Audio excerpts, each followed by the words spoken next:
Bonjour à tous, on se retrouve pour un nouvel épisode de Fairy Tail, la quête de 100 ans, donc épisode 11, on est quasiment à la mi-saison.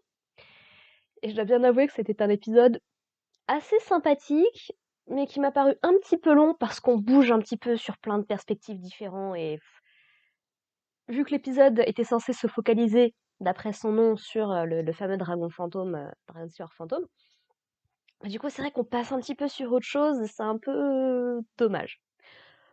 Donc on a une petite update sur la situation avec Wendy, donc qui arrive à se libérer de son truc, sans qu'on sache vraiment trop pourquoi. C'est pour ça que j'ai pas vraiment compris l'intérêt de cette scène. Encore, elle aurait utilisé la Dragon Force, elle serait devenue Wendy aux cheveux roses, je dis pourquoi pas, mais même pas, donc ok, très bien. Du côté d'Erza, donc en fait, pendant qu'il y a les trois autres Gugus là qui sont en train de se fixer pour savoir qui c'est qui va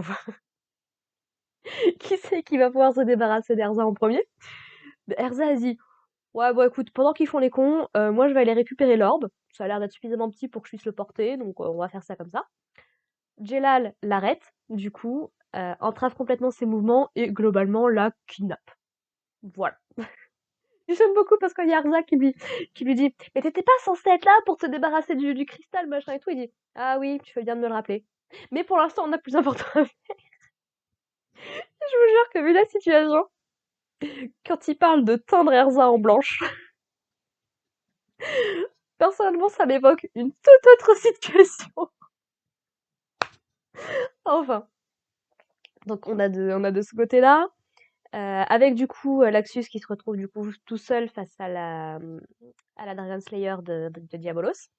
Et on apprend à la toute fin de l'épisode, bon bah, qui se débrouille pas trop mal.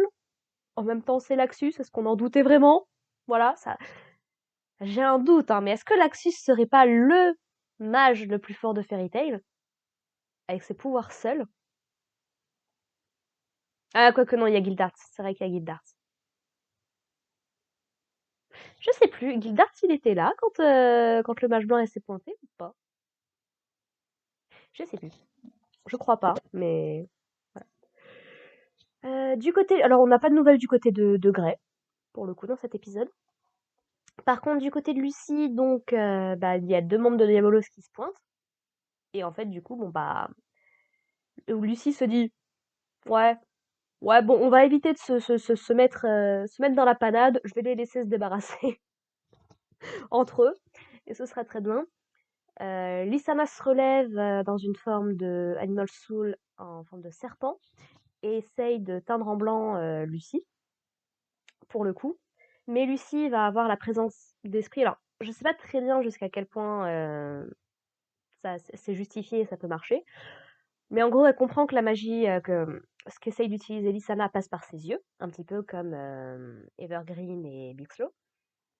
Et en fait, elle décide d'utiliser sa adresse Capricorne, puisque Capricorne a des lunettes, et en fait, ça évite que le sort ne passe. Donc, est-ce que Capricorne a des lunettes particulières? Honnêtement, je sais plus du tout. Mais pourquoi pas? Et elle dit du coup qu'a priori, elle a trouvé le moyen de se débarrasser, enfin de libérer tout le monde de la magie blanche. Parce que ça lui rappelait, quand elle a failli se faire teindre en blanc, ça lui rappelait l'époque où Kana lui a essayé de lui faire boire de l'alcool. Quel est le rapport, on ne sait pas trop, mais en gros, Lucie est partie pour trouver Kana. Petit passage assez drôle dans cet épisode, c'est que du coup, voyant que Virgo et Léo, les deux, hein, quand même, autant Virgo, voilà, mais Léo aussi s'est fait avoir, et bah du coup, elle décide de les renvoyer et d'appeler Taurus, qui est un esprit un petit peu puissant qu'à Lucie, quand même, pour affronter Elfman, avant que les gars de Diabolos n'arrivent, et d'appeler également Gemini pour pouvoir combattre Mira Jane, puisque Gemini se transforme en Lysana.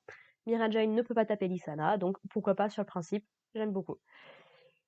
En fait, suite à ça, donc Diabolos arrive, le double de Gemini se fait avoir, et en fait, Mira Jane pète un petit peu les plombs.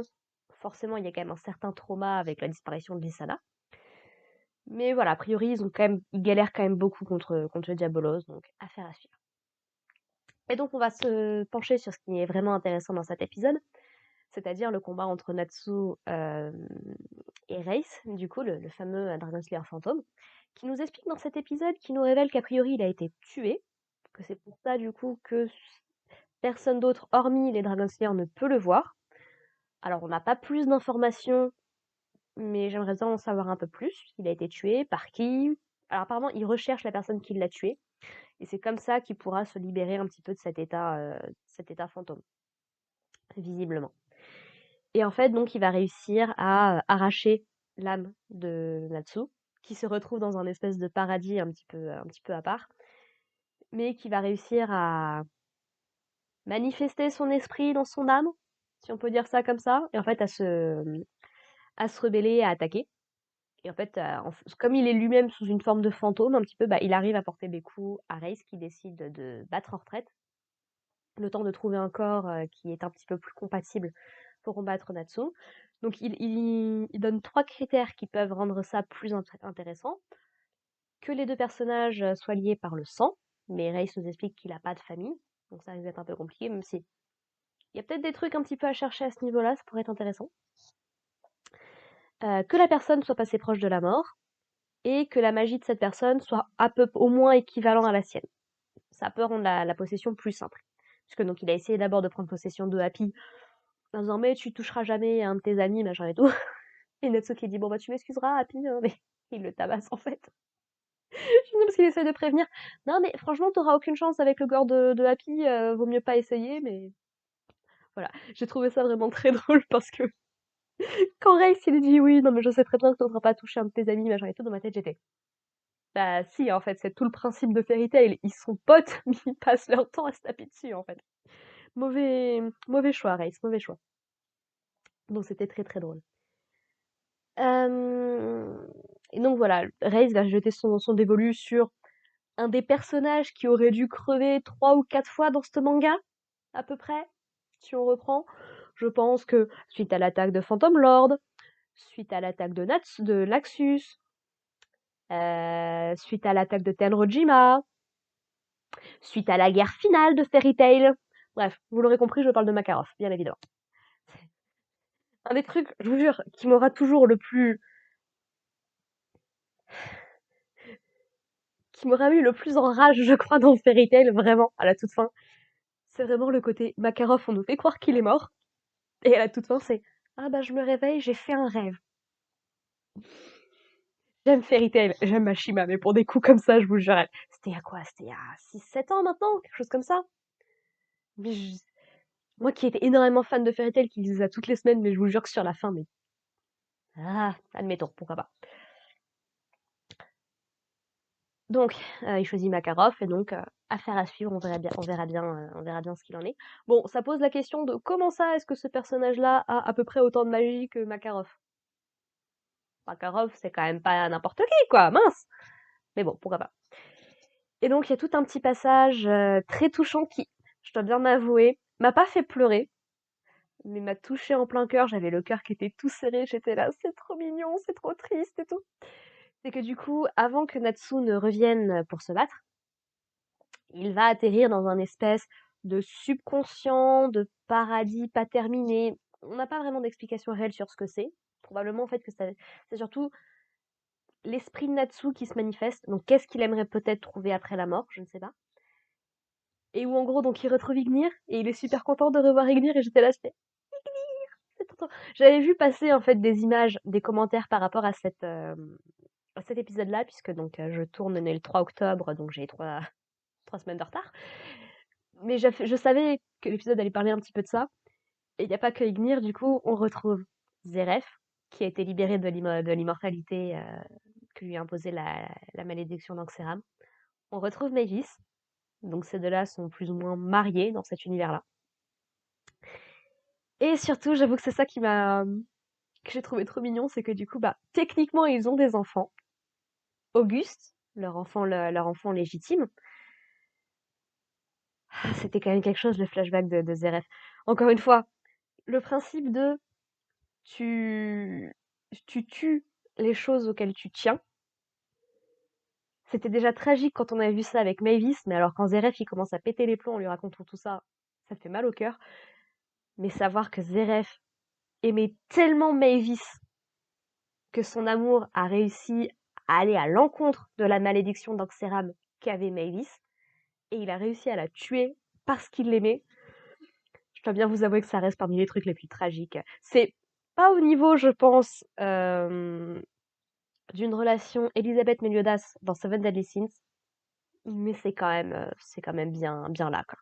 Donc, et du coup, donc ils avaient Auguste, mais également Rakheid, qui était un petit peu, je crois qu'il me semble que Rakheid c'était censé être une création du livre de Zeref, je crois, quelque chose comme ça. Et je trouve ça trop mignon parce qu'ils disent oui, c'est parce que tu es un gentil garçon que tu imagines tout ça, que tout le monde vit une meilleure vie après la mort et tout. On parle de Zirconis, on parle un petit peu des dragons qu'on avait rencontrés à l'époque du tournoi des guildes, quand Rogue du Futur avait ouvert la porte de l'éclipse. Et, j'adore parce qu'il dit ouais, il y a peut-être même Acnologia, sait-on jamais. J'étais là, ouais, évidemment qu'Acnologia il est dans les parages d'une manière ou d'une autre. Donc, et puis ils discutent un petit peu, Natsu et Zeref. Ils sont assez mignons. Zeref qui dit oui, je sais que les gens qui sont morts par ma faute ou qui ont souffert ne me pardonneront pas, mais c'est pas grave, je l'accepte, c'est normal. C'est une très belle vision de la vie, Zeref. C'est cool. C'est cool, c'est cool. Et donc, ouais. Ouais, c'était vraiment un passage très sympathique, très touchant. Voilà. Là où ils sont, ça m'a beaucoup rappelé Skypiea dans One Piece. Même si pourtant, qu'est-ce que j'aime pas Skypiea. Mais au niveau des visuels, encore, c'était intéressant. Au niveau de l'histoire, bon. Et ça m'a aussi beaucoup rappelé dans cet épisode, par rapport à One Piece également, toute la relation qu'avait Usopp avec le négativisme. C'est le côté, ton ennemi essaie d'utiliser une attaque contre toi, mais t'es complètement résistant. Ou encore l'attaque de Blue Diamond dans Steven Universe contre Lapis Lazuli, parce que Lapis a subi tellement de trucs tristes que bah, la tristesse de Blue Diamond, ça lui passe au-dessus, quoi.